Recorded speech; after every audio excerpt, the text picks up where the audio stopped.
The Easter I was 15, I sat at the table for supper, and Mam said to me, "I'm glad you've left school. Now you can go to work." "I don't want to go to work," I said in a big voice. "Well, you've got to," she said. "I can't afford to keep a pit prop like you on note." I sulked, pushed my toasted cheese away as if it was the worst kind of slop. "I thought I could have a break before starting." "Well, you thought wrong. You'll be out of harm's way at work." She took my plate and emptied it on John's, my younger brother's, knowing the right way to get me mad. That's the trouble with me. I'm not clever. I could have bashed our John's face in and snatched it back, except the little bastard had gobbled it up, and Dad was sitting by the fire behind his paper with one tab lifted. "You can't get me out to work quick enough, can you?" was all I could say at Mam. Dad chipped in, put down his paper. "Listen, no work, no grub, so get out and look for a job tomorrow, and don't come back till you've got one." Going to the bike factory to ask for a job meant getting up early, just as if I was back at school. There didn't seem any point in getting older. My old man was a good worker, though, and I knew in my bones and brains that I took after him. At the school garden the teacher used to say, "Colin, you're the best worker I've got, and you'll get on when you leave." After I'd spent a couple of hours digging spuds while all the others had been larking about trying to run each other over with the lawn rollers. Then the teacher would sell the spuds off at 3 a pound, and what did I get out of it? Bugger all. Yet I liked the work because it wore me out, and I always feel pretty good when I'm worn out. I knew you had to go to work, though, and that rough work was best. I saw a picture once about a revolution in Russia, about the workers taking over everything, like Dad wants to, and they lined everybody up and made them hold their hands out, and the working blokes went up and down looking at them. Anybody whose hands was lily white was taken away and shot. The others was okay.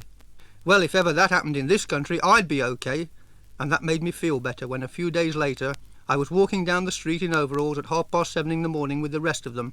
One side of my face felt lively and interested in what I was in for, but the other side was crooked and sorry for itself, so that a neighbour got a front view of my old clock and called with a wide laugh, a gap I'd like to have seen a few inches lower down, in her neck, "Never mind, Colin, it ain't all that bad."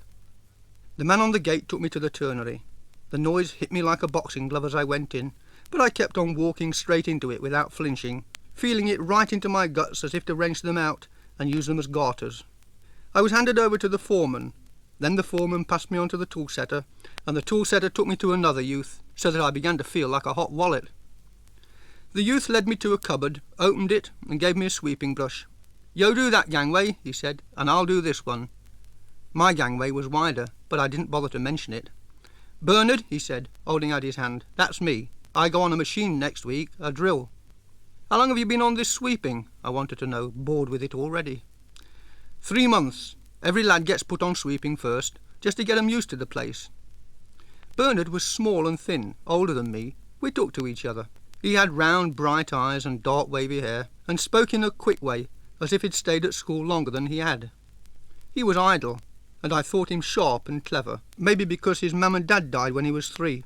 He'd been brought up by an asthmatic auntie, who'd not only spoiled him, but let him run wild as well, he told me later when we sat supping from our tea mugs. He'd quietened down now, though, and butter wouldn't melt in his mouth, he said with a wink. I couldn't think why this was, after all his stories about him being a madhead, which put me off him at first, though after a bit he was my mate, and that was that. We was talking one day, and Bernard said the thing he wanted to buy most in the world was a gram and lots of jazz records, New Orleans style. He was saving up and had already got 10 quid. "Me," I said, "I want a bike to get out at weekends up Trent. A shop on Arkwright Street sells good 'uns second-hand." I went back to my sweeping.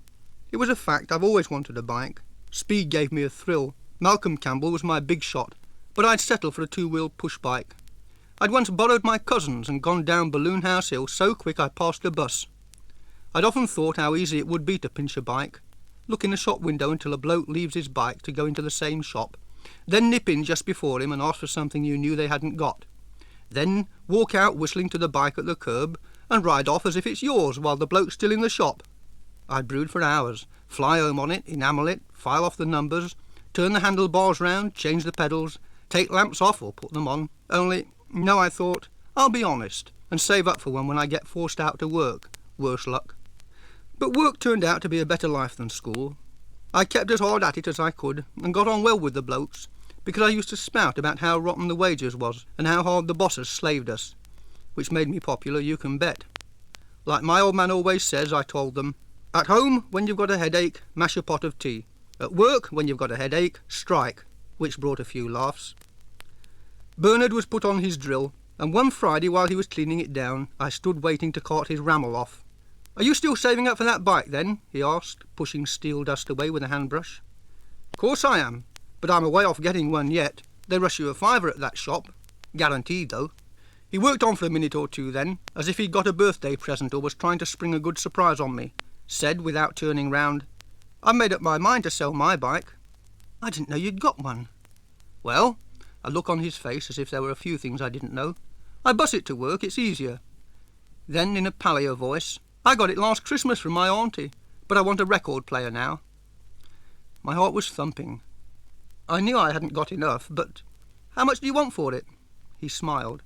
"It ain't how much I want for the bike, it's how much more dough I need to get the gram and a couple of discs."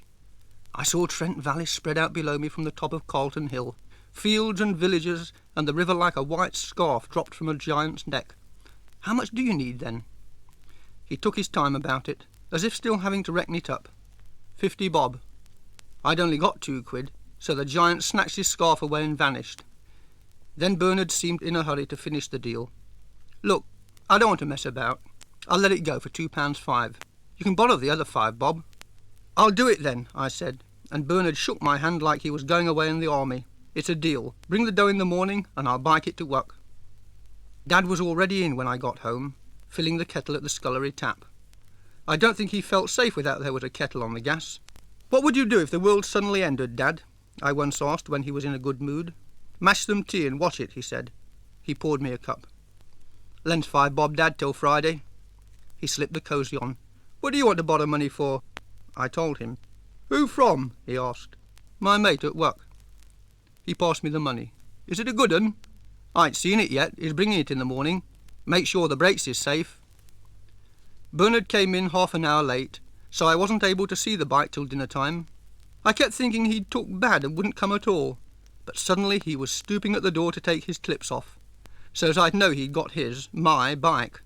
He looked paler than usual, as if he'd been up the canal bank all night with a piece of skirt and caught a bilious bout. I paid him at dinner time. "Do you want a receipt for it?" he laughed. It was no time to lark about. I gave it a short test around the factory, then rode it home. The next 3 evenings, for it was well into summer, I rode a dozen miles out into the country, where fresh air smelt like cow shit and the land was coloured different.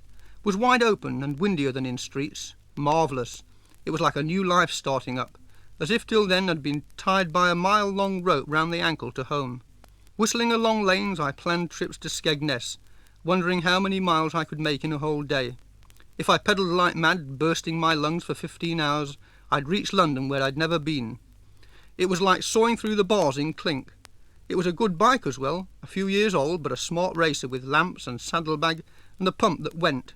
I thought Bernard was a bit loony parting with it at that price, but I suppose that's how blokes are when they get dead set on a gram and discs. They'd sell their own mother, I thought, enjoying a mad dash down from Canning Circus, weaving between the cars for kicks. "What's it like, having a bike?" Bernard asked, stopping to slap me on the back, as jolly as I'd ever seen him, yet in a kind of way that don't happen between pals. "You should know," I said. "Why, it's all right, ain't it? The wheels are good, aren't they?" An insulted look came into his eyes. "You can give it back if you like. I'll give you your money." "I don't want it," I said. I could no more part with it than my right arm, and he knew it. "Got the gram yet?" And he told me about it for the next half hour. It had got so many dials for this and that he made it sound like a spaceship. We was both satisfied, which was the main thing. That same Saturday I went to the barber's for my monthly DA, and when I came out I saw a bloke getting on my bike to ride it away. I tagged him on the shoulder, my fist flashing red for danger. "Off!" I said sharp, ready to smash the thieving bastard. He turned to me. Funny sort of thief, I couldn't help thinking. Respectable-looking bloke of about 40, wearing glasses and shiny shoes. Smaller than me, with a moustache. Still, the swivel-eyed sinner was taking my bike. "I'm buggered if I will," he said, in a quiet way so that I thought he was a bit touched. "It's my bike, anyway." "It bloody well ain't," I swore. "And if you don't get off, I'll crack you one." A few people gawked at us. The bloke didn't mess about, and I can understand it now. "Missus," he called, "just go down the road to that copper box and ask a policeman to come up here, will you? This is my bike, and this young bugger nicked it." I was strong for my age, "You sodding fibber," I cried, pulling him clean off the bike so as it clattered to the pavement. I picked it up to ride away, but the bloke got me round the waist, and it was more than I could do to take him off up the road as well, even if I wanted to, which I didn't. "Fancy robbing a working man of his bike," somebody called out from the crowd of idle bastards now collected. I could have mowed them down, but I didn't get a chance. A copper came, and the man was soon flicking out his wallet, showing a bill with the number of the bike on it. Proof right enough. But I still thought he'd made a mistake. "You can tell us all about that at the Guildhall," the copper said to me. I don't know why. I suppose I want my brains testing. But I stuck to a story that I found the bike dumped at the end of the yard that morning, and was on my way to give it in at a cop shop, and had called for a haircut first. I think the magistrate half believed me, because the bloke knew to the minute when it was pinched, and at that time I had a perfect alibi. I was in work, proved by my clocking in card. I knew some rat who hadn't been in work, though, when he should have been. All the same, being found with a pinched bike, I got put on probation, and I'm still doing it. I hate old Bernard's guts for playing a trick like that on me, his mate. But it was lucky for him I hated the coppers more and wouldn't knock on anybody, not even a dog. Dad would have killed me if ever I had, though he didn't need to tell me. I could only thank God a story came to me as quick as it did, though in one way I still sometimes reckon I was balmy not to have told them how I got that bike. There's one thing I do know. I'm waiting for Bernard to come out of Borstal. He got picked up the day after I was copped with the bike, for robbing his auntie's gas meter to buy more discs. She'd had about all she could stand from him, and thought a spell inside would do him good, if not cure him altogether. I've got a big bone to pick with him, because he owes me 45 bob.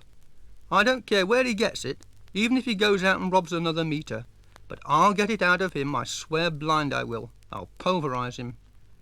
Another thing about him, though, that makes me laugh is that if ever there's a revolution, and everybody's lined up with their hands out, Bernard's will still be lily white, because he's a bone-idle thieving bastard, and then we'll see how he goes on.